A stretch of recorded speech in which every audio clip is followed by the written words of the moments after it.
ಯಾರತ್ರನಾದ್ರೂ ವರ್ಟ್ ಆಗಿ ಮಾತಾಡಿ ನಂತರ ನಾನು ಆ ರೀತಿ ಮಾತಾಡಬಾರ್ದಿತ್ತು ಅಂತ, ಅಥವಾ ಯಾವ್ದೋ ಒಂದು ಟಫ್ ಸಿಚುವೇಶನ್ ನಲ್ಲಿ ತಗೊಂಡ ಬ್ಯಾಡ್ ಡೆಸಿಷನ್ ನ ಬದಲು ನಾನು ಸುಮ್ನೆ ಇರ್ಬೇಕಿತ್ತು ಅಂತ ರಿಗ್ರೆಟ್ ಫೀಲ್ ಮಾಡಿದೀರಾ?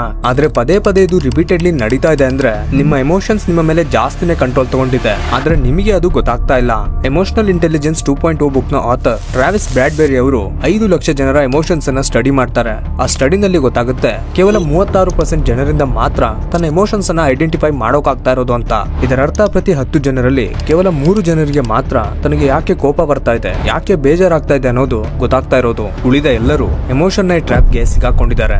ನಮ್ಮೆಲ್ಲರ ಕಂಪ್ಲೀಟ್ ಲೈಫ್ ಎಮೋಷನ್ ನ ಸುತ್ತಾನೆ ಸುತ್ತೋದು. ಅದು ಪ್ರೀತಿ, ಖುಷಿ, ಕೋಪ ಅಥವಾ ಭಯ ಯಾವ್ದಾದ್ರೂ ಆಗಿರ್ಬೋದು. ಆದ್ರೆ ಇದನ್ನ ಅಂಡರ್ಸ್ಟ್ಯಾಂಡ್ ಮಾಡ್ಕೊಂಡು ಸರಿಯಾಗಿ ಮ್ಯಾನೇಜ್ ಮಾಡ್ಲಿಲ್ಲ ಅಂದ್ರೆ ಇದೇ ಎಮೋಷನ್ಸ್ ನಮ್ಮ ವೀಕ್ನೆಸ್ ಕೂಡ ಆಗ್ಬಿಡತ್ತೆ.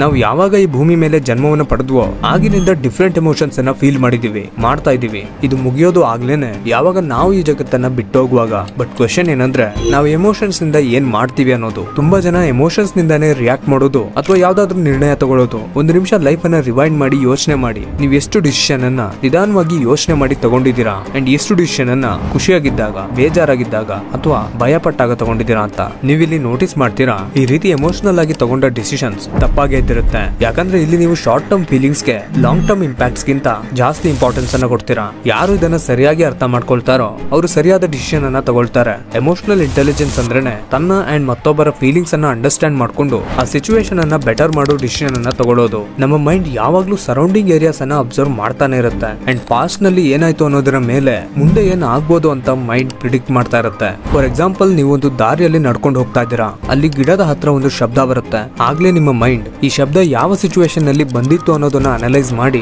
ಅಲ್ಲಿ ಒಂದು ಹಾವು ಇರ್ಬೋದು ಅಂತ ಎಚ್ಚರಿಕೆ ಕೊಡುತ್ತೆ. ಈ ರೀತಿನೇ ಎಮೋಷನ್ಸ್ ಕೂಡ ಡೆವಲಪ್ ಆಗೋದು. ಬಟ್ ಪ್ರಾಬ್ಲಮ್ ಎಲ್ಲಿ ಕ್ರಿಯೇಟ್ ಆಗುತ್ತೆ ಅಂದ್ರೆ ನೀವು ಒಂದೇ ರೀತಿಯ ಎಮೋಷನ್ ನ ಟ್ರ್ಯಾಪ್ ಗೆ ಸಿಕ್ಕಾಕೊಂಡಾಗ ನೀವು ಪದೇ ಪದೇ ಭಯ ಪಡ್ತೀರಾ ಅಂದ್ರೆ ನಿಮ್ಮ ಮೈಂಡ್ ಪ್ರತಿಯೊಂದರಲ್ಲೂ ಏನ್ ಅಪಾಯ ಇದೆ ಅನ್ನೋದನ್ನ ನೋಡ್ತಾ ಇರುತ್ತೆ. ಯಾವಾಗ್ಲೂ ಬೇಜಾರಾಗಿರ್ತೀರಾ ಅಂದ್ರೆ ಖುಷಿಯ ಕ್ಷಣಗಳೇ ನಿಮಗೆ ಕಾಣಿಸಲ್ಲ.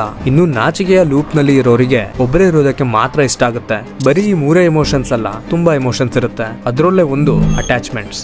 ಯಾವಾಗ ಒಂದು ಥಿಂಗ್ ಅಥವಾ ಒಬ್ಬ ಪರ್ಸನ್ ನಿಮ್ಮ ಲೈಫ್ ಗೆ ಎಂಟರ್ ಆಗ್ತಾರೋ ಆಗ ಅದು ನಿಮ್ಮ ಮೈಂಡ್ ಮೇಲೆ ಕಂಪ್ಲೀಟ್ ಆಗಿ ಹಾವಿ ಆಗುತ್ತೆ. ಅಂಡ್ ಅವರ ಒಂದೊಂದು ಆಕ್ಷನ್ಸ್ ನಿಮ್ಮ ಎಮೋಷನ್ಸ್ ಅನ್ನ ಡಿಸೈಡ್ ಮಾಡುತ್ತೆ. ಅವರು ಹ್ಯಾಪಿಯಾಗಿ ಇದ್ರೆ ನೀವು ಹ್ಯಾಪಿಯಾಗಿರ್ತೀರಾ. ಅವರ ಬಿಹೇವಿಯರ್ ನಲ್ಲಿ ಏನಾದ್ರೂ ಚೇಂಜಸ್ ಕಾಣಿಸಿದ್ರೆ ನೀವು ಬೇಜಾರ್ ಪಡ್ತೀರಾ. ಇಲ್ಲಿ ನಿಮ್ಮನ್ನ ನೀವು ಮರೆತು ಆ ಒಂದು ಥಿಂಗ್ ಅಥವಾ ಪರ್ಸನ್ ನ ಮೇಲೆ ಡಿಪೆಂಡ್ ಆಗ್ತೀರಾ.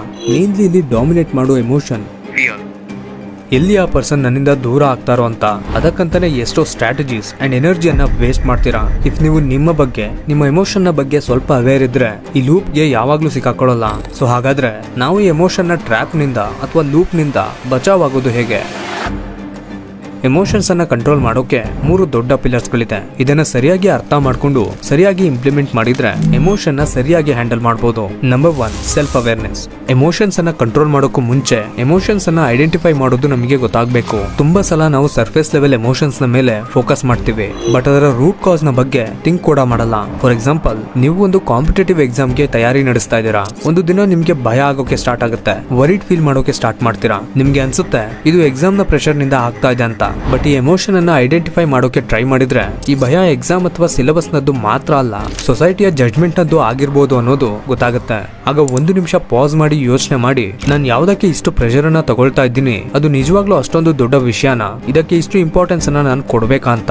ಈ ರೀತಿ ಡೀಪರ್ ಅನಾಲಿಸಿಸ್ ಮಾಡಿ ರೂಟ್ ಕಾಸ್ ಅನ್ನ ಫೈಂಡ್ ಮಾಡಿ ನಂತರ ಅದನ್ನ ಒಂದು ನೇಮ್ ನಿಂದ ಲೇಬಲ್ ಮಾಡಿ. ಲೈಕ್ ನಾನು ಯಾಕೆ ಆಂಕ್ಷಿಯಸ್ ಫೀಲ್ ಮಾಡ್ತಾ ಇದ್ದೀನಿ ಅಂದ್ರೆ ನನಗೆ ಸೊಸೈಟಿಯ ಜಡ್ಜ್ಮೆಂಟ್ ನ ಭಯ ಇದೆ ಅಂತ. ಈ ಕಂಪ್ಲೀಟ್ ಪ್ರೋಸೆಸ್ ಅನ್ನೇ ಸೆಲ್ಫ್ ಅವೇರ್ನೆಸ್ ಅನ್ನೋದು. Number 2, self regulation.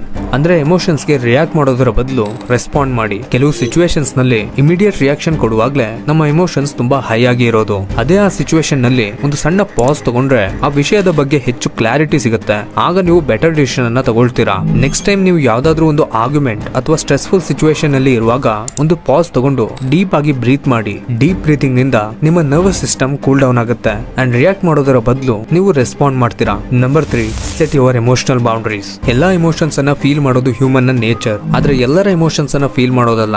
ಎಲ್ಲರೂ ನಿಮ್ಮ ಹತ್ರ ಬಂದು ಅವರ ಪ್ರಾಬ್ಲಮ್ಸ್ ಅನ್ನ ಶೇರ್ ಮಾಡ್ತಾ ಇದ್ದಾರೆ ಅಂಡ್ ನೀವು ಅದಕ್ಕೆ ಸೊಲ್ಯೂಷನ್ ಅನ್ನ ಹುಡುಕಿ ಅವರಿಗೆ ಹೆಲ್ಪ್ ಮಾಡೋಕೆ ಟ್ರೈ ಮಾಡ್ತಾ ಇರುವಾಗ ನಿಮಗೆ ಗೊತ್ತಿರಲ್ಲ ನೀವು ಬೇರೆಯವರ ನೆಗೆಟಿವಿಟಿಯನ್ನ ಅಟ್ರಾಕ್ಟ್ ಮಾಡ್ತಾ ಇದ್ದೀರಾ ಅಂತ.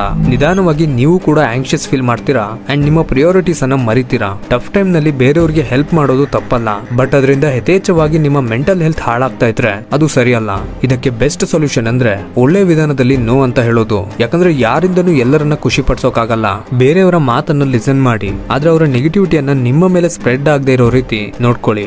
ಯಾಕಂದ್ರೆ ನಿಮ್ಮ ಎಮೋಷನ್ಸ್ ನಿಮ್ಮ ಸ್ಟ್ರೆಂತ್ ಅಂಡ್ ವೀಕ್ನೆಸ್ ಕೂಡ. ಸೊ ಇದಾಗಿತ್ತು ನಿಮ್ಮ ಎಮೋಷನ್ಸ್ ಅನ್ನ ಸ್ಟ್ರಾಂಗ್ ಮಾಡೋದು ಹೇಗೆ ಅಂತ.